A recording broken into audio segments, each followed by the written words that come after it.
No, Big D-Roy, he's back. We are back, episode 3, I believe, of season 2. There we go. I'd like to say season 12. Give us a little. There's lost episodes. How many seasons or how many episodes are in a season? I guess that's the real question. Well, that depends. I mean, if it could be anywhere from like 8 to like 20 or yeah, I'd say 20, unless you're like Days of Our Life, and now we're in season 65, and like Gilligan's Island had like 50 episodes with only 2 seasons or something. Yeah. I'd say we've pushed out a lot of episodes. I know you just hit a milestone with the lost contents. You hit a milestone on your other podcast. You hit the 100 mark. 100 mark. I would guess we're probably in the. I don't even know. I mean, we did one a week for a couple yees. Yeah, we're. I would say we're lost track. Yeah, we've done a lot. So let me see what it's saying we've done. Oh, I like to always see what it's saying. I mean, this is with the. I don't know if this counts the lost or not. So we're back in the swing of things. That's the problem when you're not doing this on a regular basis. You forget about things that you've done. It's the problem. We've forgot more than we remember. And I've got some insider information, not insider trading, not Martha Stewart type information, not congressional what stocks to buy, but I do got some information about our 600 transaction, the new 1099K, because I know everybody's interested in that, D-Roy. Yeah, it's not even showing me. We're gonna have to do a deep dive. So many episodes. Bringing up 4/1/22 is where. I don't know what's going on. So many episodes we can't even have all the memory for it, D-Roy. Well, I'm going to talk about taxes. I'm going to talk about your requirements. I was able to, unlike, D-Roy, he's got some special invitations to some backdoor meetings, some hush-hush type things, right? Well, you got to wear secret things and handshakes and hand signals and are we talking about the same place? I mean, they're similar. Okay.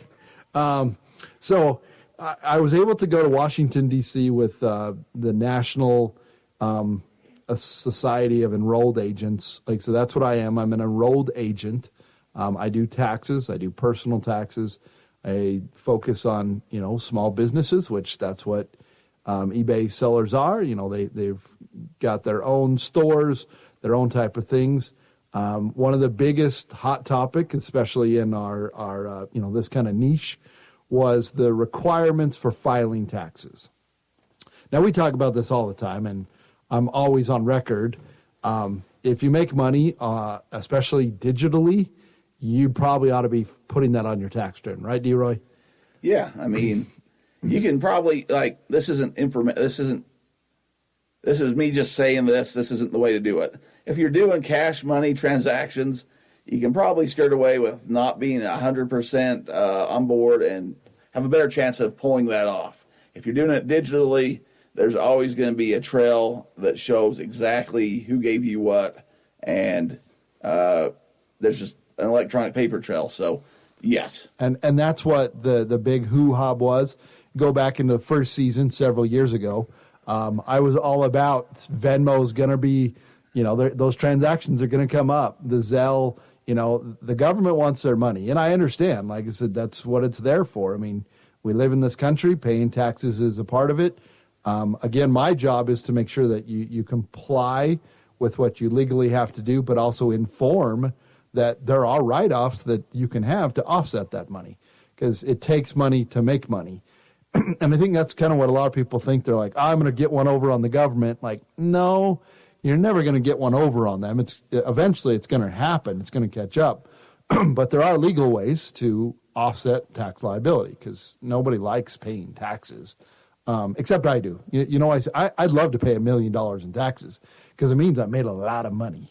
Yeah, if you look at it certain ways, it's, I don't know. I like driving on roads. I like knowing that, if my house catches on fire, firemen are going to come, police are going to patrol the area. So I like some of the things that get funded by my taxpayer dollars, but I'm not saying take more of it. And that's funny that you say that, because, I've got some kids. My son's learning quite a bit. Like I said, he went to Washington, D.C. with me. There are literally hundreds of different type of taxes. And the taxes we're talking about are income taxes. Roads, fire department, police department, those are paid for by your, in Utah, they're at least paid by your real estate taxes. That's where their funding partially goes, plus when you buy things through your sales tax dollars. So there's so many different kind of taxes, your gas taxes, your fuel taxes. So I'm booing the sales tax. Well, that's a whole different area. But what we're all these specifically social programs being funded. Coming from the guy who leans so left he hits California. That's where I see all my friends. Yes.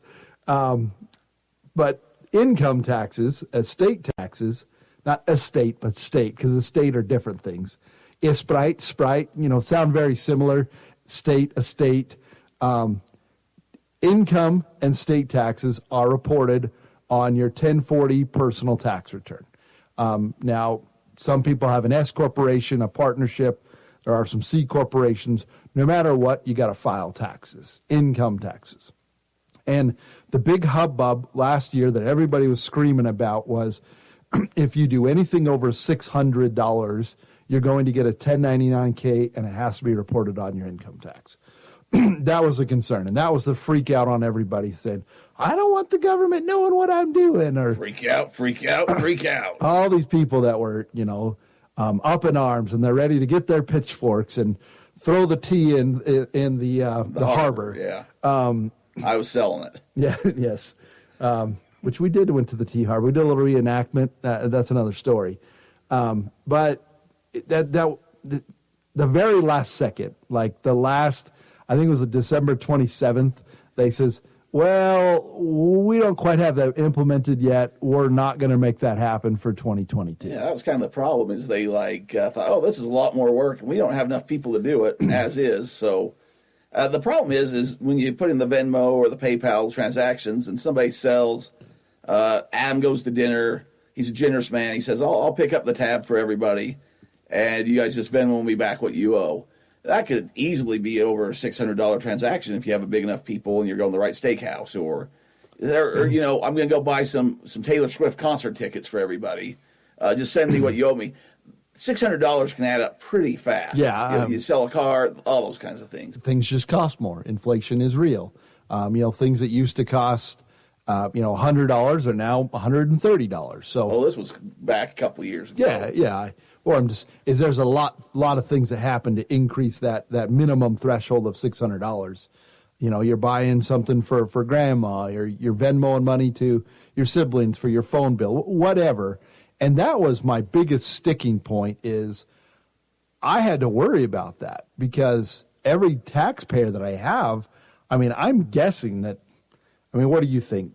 75% of most people have some sort of a sharing money app? Oh, more than that. Maybe more than that. Even kids going babysitting and stuff, like they have Cash App or there's Venmo, there's Zelle. I think I'd say it's close to 80%, if not higher, would be my guess. So what the repercussions them of or that? Somebody in their family. Yes. Yeah. The repercussions of that now is those are taxable transactions. And irregardless if you think that you have a business, the government doesn't know that. All they know is they see money coming into this app. They get a 1099K saying you had, 107 transactions for a total of, $4,300, and they assume it's all income. So then you have to report that and have your expenses to offset that. And that was a question because how is that going to be reported? All that they gave us was a simple Schedule C like we've always had. There wasn't like a new line item saying, here's my money. This is money that we use to transfer for grandma's, zinnias, whatever that item was. It was going to have to be reported just like, an eBay store. Just like you'd sold an item for several $100s. So I'm kind of like, what, that sucks because that's a lot more work.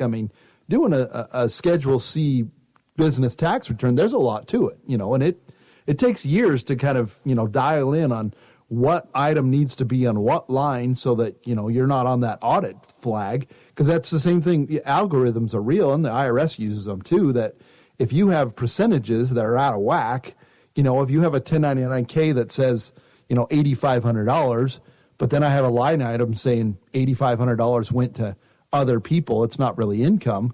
That's 100%. So those are triggered. Like, you're going to get an audit that's going to come through the mail. And a lot of people, when you're doing an online business, I know, okay, this is eBay sales. This is where I went and bought things. This is where I sold it, garage, whatever. Yeah. A lot of people are going to come in. You're going to say, hey, what was this $600 for on your, on your Venmo? Yeah.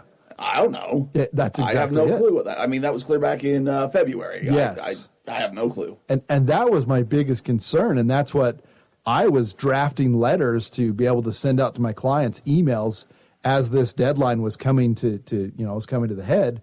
I'm like, I got to be able to say this, because now this is going to increase my tax appointment time by 15 to 30 minutes, because I'm going to have to go through these line items, and I'm going to have my clients come in prepared, because it wasn't just the people who were selling, it was everybody. You were going to charge more money. I absolutely was. Yeah. I have to. I had to. It's going to take me more time. Yeah, inflate it on up. So, I mean, what am I supposed to do? Work for free? Yeah.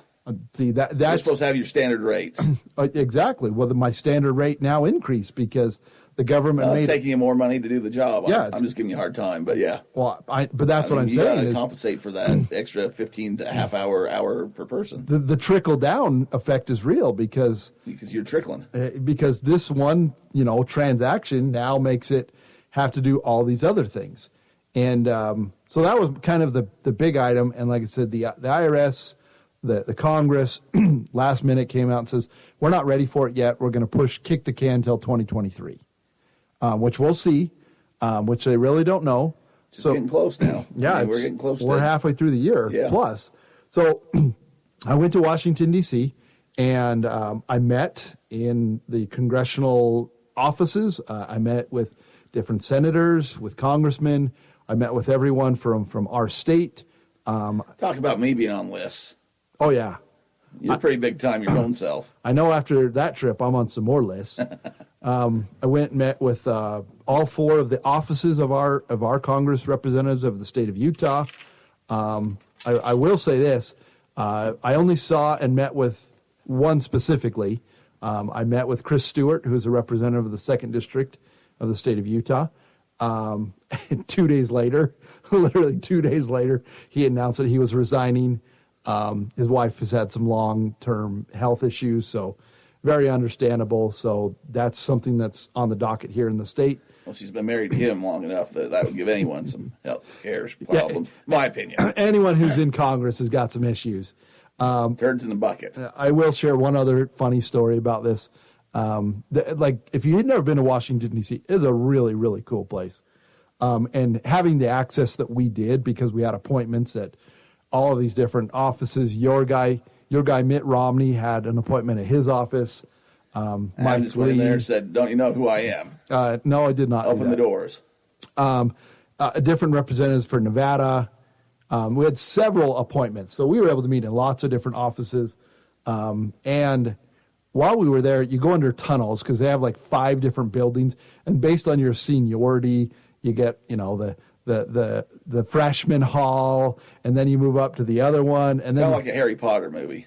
Yes, or book. I don't know what that means, but yes, Hogwarts. Sure, and the more important you are, you move into these other buildings. The Slytherins. The bigger offices, the grandier gold paved roads to get to their offices. I'm running out of names to throw out here. So while we were there, I brought it up. That was actually the number one item on our list for the 3 basically items that we wanted to make the Congress offices know about.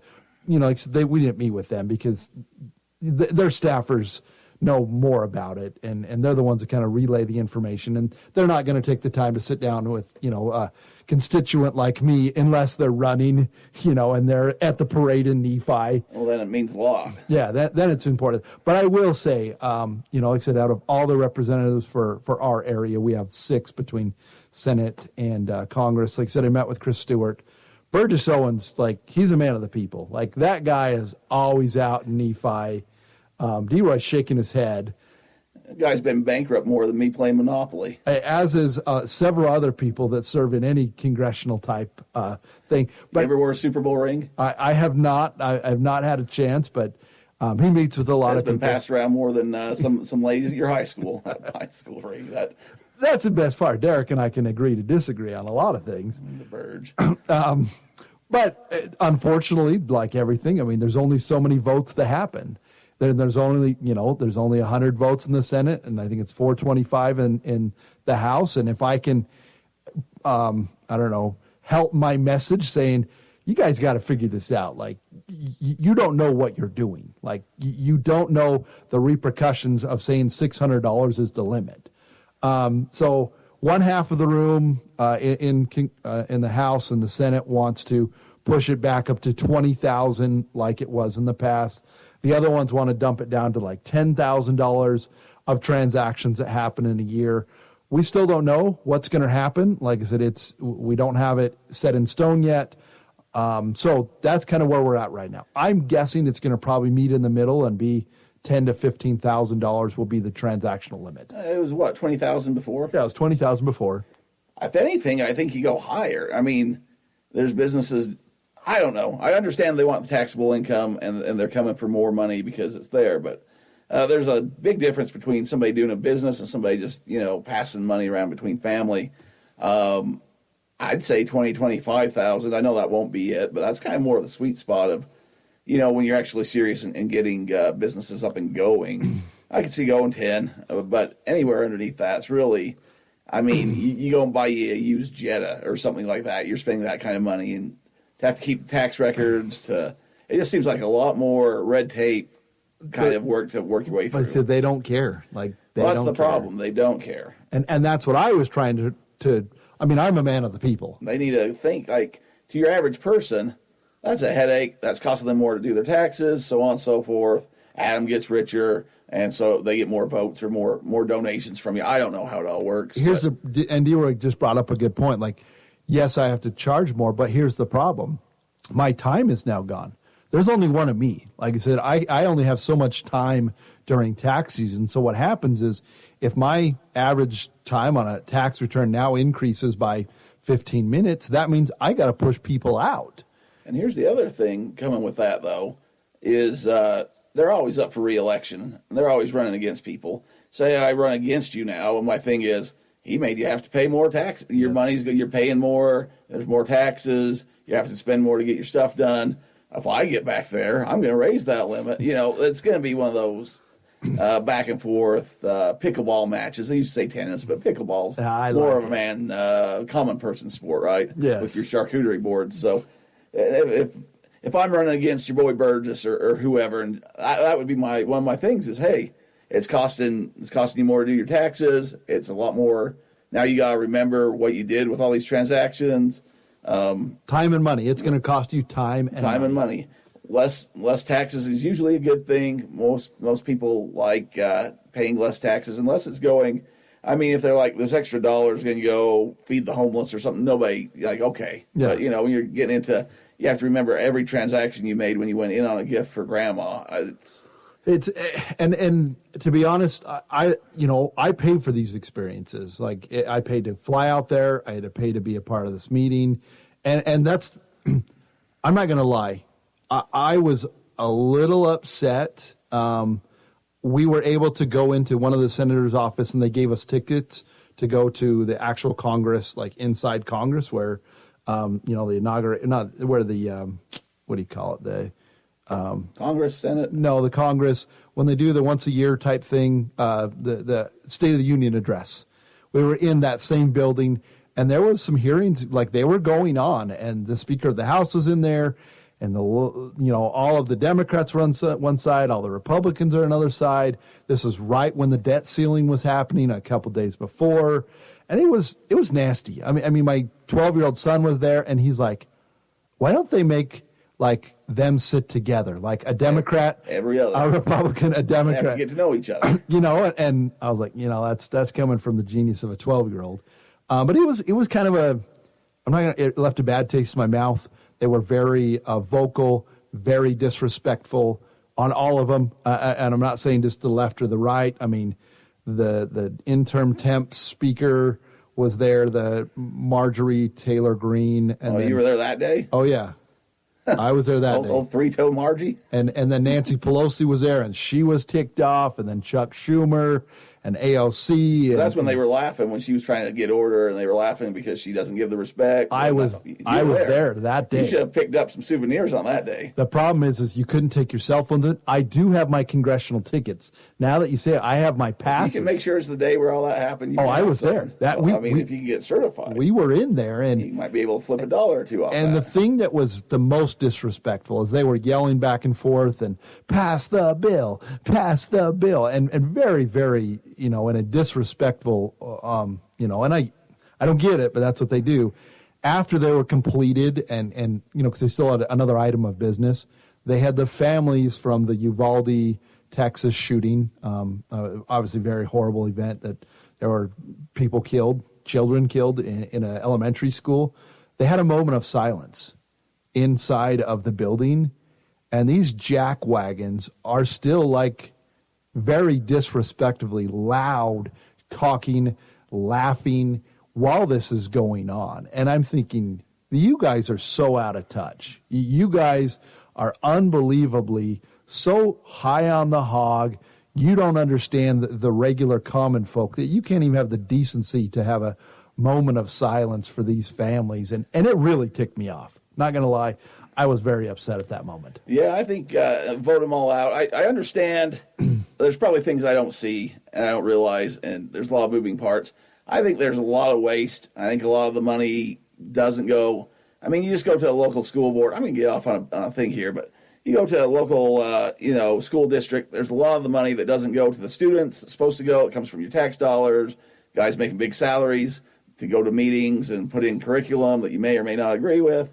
I think if you get somebody like me and Adam, or your 12-year-old kid, or whoever, we might not agree 100% on everything, right? No. But we common working people. I think you go there and you just start from the top and structure it down like you're saying. Sit by somebody else. You don't all just get to sit by the people that agree with you. Uh-huh. And then you have to get to know, hey, this guy's kind of a good guy. Oh, man, he's got a family. Mm-hmm. Oh, I have interests with him.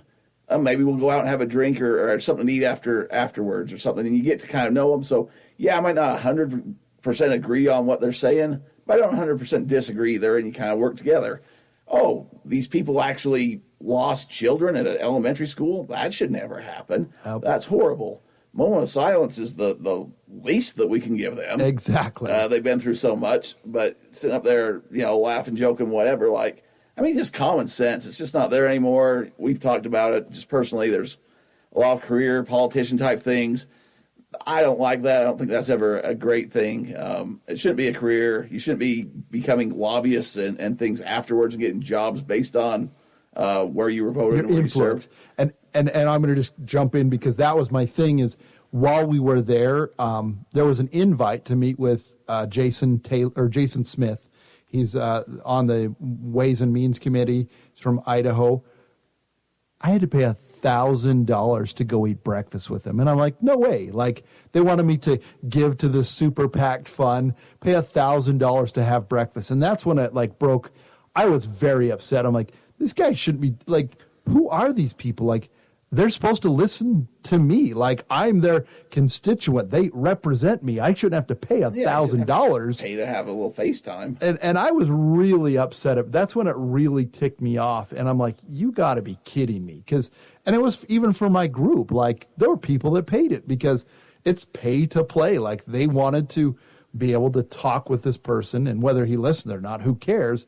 But that's what, I'm glad you brought that up. That's what happened. And it is real. So whatever theories you may or may not have about Washington, D.C., I saw it firsthand. It is absolutely true. It is pay to play. If you want anything get done, you gotta come in with the dollar bills. And that's the problem. Even go back to our reselling and stuff. I know eBay's got the same kind of things. They have lobbyists. They're trying to fight for sales tax forever. Now it's this kind of thing and saying, hey, this is how it affects a guy selling T-shirts that can't work because he's on disability.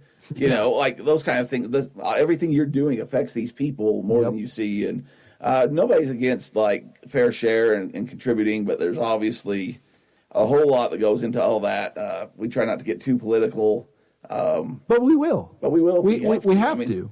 But that's the same thing. Like when we met John Curtis, right? I was. I still have a pit in my stomach about that conversation. Like John Curtis is our representative in where we live here in the state of Utah. And I kind of went in as one of Adam's guests. He came to talk to like the Chamber of Commerce or something like that in the area, and I obviously knows his crowd, and they're always fundraising and stuff. But some of the things he said and the jokes I'm like, dude, you're out of touch. Like this, we went and had our picture with him afterwards or whatever, and said hi. But I'm not going to sit there and say, like, I might have voted for you until you said whatever, you know, and I've went off on previous episodes, and I think, and, a lot of people are that way. It gets down to even, a little power sometimes goes to the person's mind and they think they're untouchable. I don't know, but it's sad that way.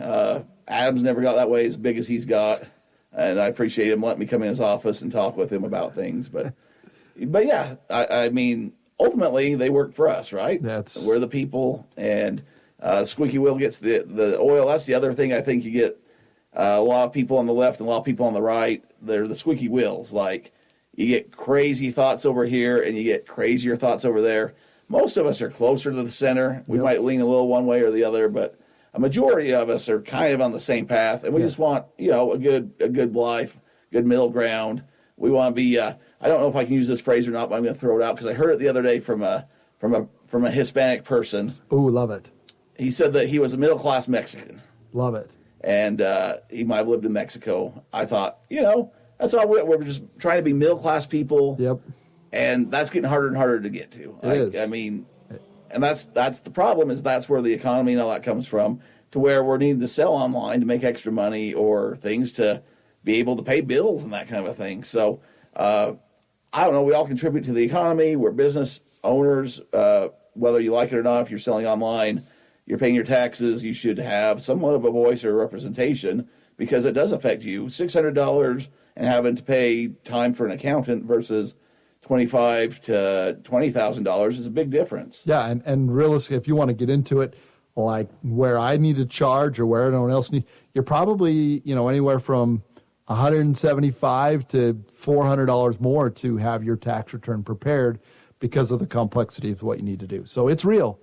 It's real, and it costs you money. Yeah, so get involved a little bit. You don't have to go running for office if you want to. If you feel the need, do it. Anyone that listens to our show, you go run for office, and I'll pay for you to play. I will throw some money because that's just the way the game works. We'll help fund your campaign, and whether that's Adam Beesley, AdamUpAccounting.com. You're dang right. If there's anyone here listening today and you are running for any kind of office, whether that's a school board, a municipality, parliament, whatever they have in New Zealand, and I will put money towards your campaign. That's the thing. You got to participate. You got to write letters. You got to send tweets. We're all mad about things, but if you don't voice your opinion, it really doesn't. Even if you do it, sometimes it doesn't feel like it does any good. But you can't just sit around and watch the clouds pass and say, I wish I'd have done this or that. Regret is the biggest poison of the world. So, D-Roy, that being said, I know we got in a big deep dive. And I got a crab lunch to get to, Adam. Yeah, I know. D-Roy's got some high-dollar falutin things to get to. So that being said, my friend, there are two things in life that are for certain, and that would be... Obviously, it's going to be Deathpiles and taxes.